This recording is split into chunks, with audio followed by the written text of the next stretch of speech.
Verrel Bramasta mengkritik program Kang Deddy Mulyadi tentang pendidikan di barak militer. Gue nggak tahu ya ini videonya si Verrel udah lewat di FYP kalian atau belum. Cuman yang belum, kalian bisa langsung nonton di channelnya PAN, Partai Amanat Nasional. Langsung aja ada videonya di situ.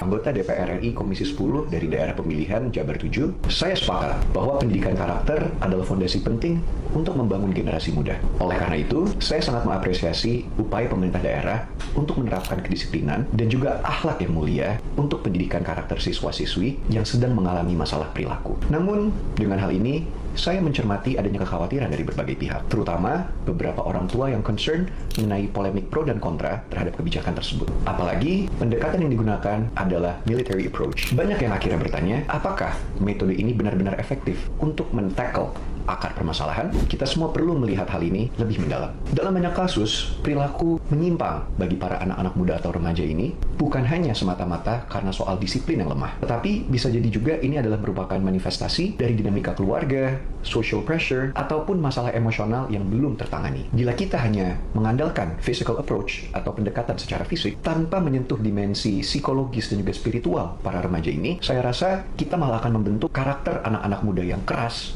bukan yang tangguh. Lalu juga kalau kita lihat dari sisi kebijakan, penting untuk kita ingat bahwa Undang-Undang Sistem Pendidikan Nasional, atau lebih tepatnya Undang-Undang Nomor 20 Tahun 2003, tidak ada dalam undang-undang tersebut yang mengatur atau mengharuskan siswa atau siswi untuk pindah ke barak militer sebagai bentuk edukasi. Sementara itu, kalau kita berkaca kepada Undang-Undang Perlindungan Anak, yaitu Undang-Undang Nomor 35 Tahun 2014, menyatakan bahwa anak yang berhadapan dengan hukum ataupun anak-anak yang menunjukkan perilaku yang menyimpang termasuk dalam kategori anak-anak yang membutuhkan perlindungan khusus yang penanganannya seharusnya melibatkan banyak stakeholders seperti lembaga sosial dan pendidikan, counselor, pihak orang tua, ataupun berbagai stakeholders lainnya dan bukan melalui instansi militer. Sejumlah pemerhati pendidikan juga mengingatkan saya bahwa layaknya seorang dokter, kita perlu terlebih dahulu mendiagnosa akar permasalahan ataupun penyakit dari pasien sebelum mereka menentukan metode untuk mengobatinya. Jangan sampai niat yang baik tidak selaras karena dengan cara yang tidak tepat. Sebagai wakil rakyat dari daerah ini, saya rasa penting untuk kita semua bisa mencermati persoalan ini dengan baik. Tentunya mengenai pendekatan pembinaan yang akan diterapkan. Setiap intervensi terhadap perilaku anak tentu perlu mempertimbangkan interaksi mereka dengan lingkungan sosial secara menyeluruh. Sebagaimana ditekankan dalam HBSE, Human Behavior in Social Environment, artinya pembinaan itu tidak cukup semata-mata hanya menekankan kedisiplinan, tetapi juga harus menyentuh berbagai aspek seperti psikologis, spiritual, emosional, dan juga kultural dalam ekosistem kehidupan seorang anak. Saya juga akan mendorong di Komisi 10 DPR RI untuk lebih memprioritaskan isu ini, terutama mungkin dengan mengadakan rapat kerja dengan Mendikbudrismen untuk bisa berdiskusi dan berdialog lebih lanjut lagi mengenai model pembinaan semacam ini, komprehensif yang tentunya sesuai tupoksi saya di tingkat nasional. Kita ingin memastikan bahwa setiap kebijakan yang menyangkut pendidikan dan perlindungan anak itu berjalan sesuai aturan, tentu selaras dengan nilai-nilai kemanusiaan dan juga prinsip pendidikan yang harus pro dan juga berpihak kepada tumbuh kembang anak bangsa Indonesia.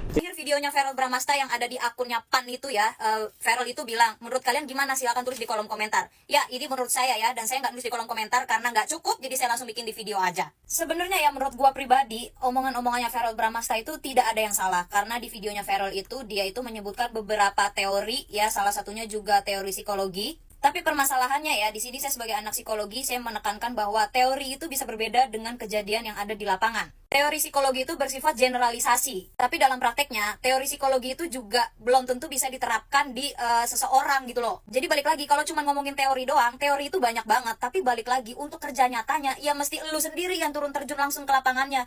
Lihat individu anak-anaknya seperti apa, cocok diterapkan dengan teori yang mana, yang ini, yang itu, apa teori siapa, teori Carl Rogers atau teori siapa, Freud, dan segala macam, itu beda-beda per individu. Menurut Verrel Bramasta, kalau kita hanya menggunakan teori physical approach, ya, itu hanya akan membentuk karakter anak itu menjadi keras, bukan jadi yang tangguh gitu. Well, omongannya Verrel itu nggak salah, tapi balik lagi, harus terjun langsung ke lapangannya. Makanya ya, menurut gua, saran gua, Verrel itu mesti terjun langsung ke lapangan sama seperti Kang Deddy Mulyadi, ya, yang selalu terjun ke lapangan, selalu meriksa, selalu ngecek anak-anak yang ada di barak TNI itu kondisinya seperti apa, ditanyain satu-satu, mau pulang apa betah di sini makanannya enak nggak, tidurnya nyenyak nggak, dan segala macamnya. Dan Verrel tahu nggak, kalau banyak anak yang lebih betah di barak TNI daripada pulang ke rumahnya. Tahu alasannya kenapa? Tonton sendiri deh, itu ada banyak banget kalau gue jelasin di sini, kepanjangan. Dan kenapa yang dibahas sama Verrel Bramasta itu hanya physical approach gitu loh, sedangkan dalam psikologi itu approachment itu nggak cuman nggak cuman fisik aja gitu loh. Kenapa langsung berpikiran pendekatan fisik gitu? Emang menurut Feral tuh di barak TNI itu mereka tuh diapain gitu? Ada psychodynamic approach, ada behavior approach, ada cognitive approach, ada humanistic approach, ada socio-cultural approach. Ada banyak, dan itu harus diterapkan ke individunya masing-masing. Semua individu itu nggak bisa sama approach-nya. Bahkan ya dalam psikologi sendiri itu juga ada reinforcement atau penghargaan, dan ada punishment atau hukuman. Ada positive reinforcement, negative reinforcement, positive punishment, negative punishment. Itu ada dalam psikologi. Berarti hukuman itu memang ada dalam psikologi nih Feral. Kalau Ngana ngomongin psikologi ya, saya balas menurut psikologi juga. Teori tanpa praktek itu sama aja nihil, Feral. Kalau cuma teori doang, semua orang itu bisa membuat teorinya masing-masing. Tapi begitu kita praktek, terjun ke lapangan, nggak semuanya bisa diterapkan sesuai dengan teori gitu loh. Malah gue pribadi mikir gini ya, gimana kalau anak-anak yang di barak TNI itu duduk di DPR, nah yang di DPR itu dimasukin ke barak, biar tahu gitu loh, di dalam barak TNI itu mereka disuruh ngapain aja tuh, biar tahu gitu, biar nggak cuma komentar aja menolak, mengkritik kebijakan dari Gubernur Jawa Barat tuh, biar tahu gitu. Atau gini, Feral aja sendiri ya, yang mendidik anak-anak nakal itu menurut teori yang benar menurut Feral. Makanya waktu itu gue pernah buat konten ya, konten tentang KDM, Kang Deddy Mulyadi. Di situ ada yang bilang kalau Kang Deddy Mulyadi itu sejak menjabat itu tidak pernah datang ke kantor gitu, tidak pernah nyetor muka gitu ke kantor karena terlalu sering ke lapangan. Lah menurut saya bagusnya seperti itu. Ngapain lu duduk di kantor tapi lu nggak turun ke lapangan, jadi lu nggak tahu situasi kondisi di lapangan langsungnya itu seperti apa. Ya kayak Feral ini duduk aja di situ, nggak tahu tapi situasi kondisinya seperti apa. Bahkan ya di barak TNI itu ya yang gue baca-baca di situ tuh ada dokter, ada psikolog, ada guru biasa, ada guru ngaji juga. Kurang bagus apa ini program? Itu anak-anak yang biasanya di rumahnya nggak dikasih makan sampai kenyang sama orang tuanya, di barak militer, di barak TNI mereka bisa makan dengan kenyang. Yang biasanya di rumah mereka tidak bisa tidur dengan nyenyak karena kedua orang tuanya selalu berantem, mereka di barak bisa tidur dengan nyenyak karena damai, aman, dan tentram. Ayolah Feral, Anda ini kan anggota DPR yang dipilih oleh rakyat. Ya sudah sepatutnya Anda turun ke lapangan, langsung berdialog dengan masyarakat gitu loh, langsung terjun gitu, mengetahui apa keluhan-keluhan masyarakat. Anda kan DPR, Dewan Perwakilan Rakyat, turun terjun langsung lah ke lapangan, berdialog. Jangan cuman mengkritik dan hanya tahu dari sosial media aja, turun langsung. Kelamaan kalau nunggu pakai teori sama diagnosa, ini kejadian-kejadian kayak gini nih udah lama. Saat ini tuh saatnya kita bertindak gitu, tindakan nyata, kerja nyata, bukan teori lagi. Jangan cuman rapat, terus tindakan nyatanya kagak ada. Ini permasalahan ini mau sampai kapan? Kang Deddy Mulyadi itu juga nggak sembarangan gitu, ciduk anak langsung masuk barak, ciduk anak masuk barak, enggak gitu. Tapi ini berdasarkan persetujuan orang tua si anak tersebut. Bahkan orang tuanya yang meminta ke Kang Deddy untuk memasukkan anaknya ke barak militer. Menurut gue sekian aja ya, maaf kalau ada salah-salah kata. Semoga kritik, saran, solusi yang ada dalam video saya ini bisa diterima dengan baik. Dan buat kalian yang masih mau berdiskusi, silahkan tulis di kolom komentar. Saya membuka dengan sangat lapang kolom komentar saya ini. Terima kasih. Kadang yang dibutuhkan anak muda bukan hukuman, tapi struktur. Deddy Mulyadi mengirim puluhan siswa nakal ke barak militer, bukan untuk dihukum, tapi dibimbing. Di sana mereka akan belajar disiplin, tanggung jawab, dan rutinitas. Hal-hal yang mungkin tidak mereka dapatkan di rumah atau di sekolah. Banyak yang protes, katanya ini terlalu militeristik. Tapi mari jujur, sebagian anak muda kita tumbuh di lingkungan yang bising tapi kosong, penuh tuntutan tapi tanpa arah. Barak bukan solusi untuk semua, tapi ia bisa jadi ruang aman bagi yang kehilangan pegangan. Di sana mereka belajar bangun pagi, menyusun tempat tidur, menghormati instruksi, hal sederhana yang perlahan membentuk karakter. Dalam psikologi sosial, terutama dalam pendekatan behavioristik, meyakini bahwa perilaku manusia dibentuk, dipelihara, dan diubah oleh konsekuensi yang muncul dari lingkungannya.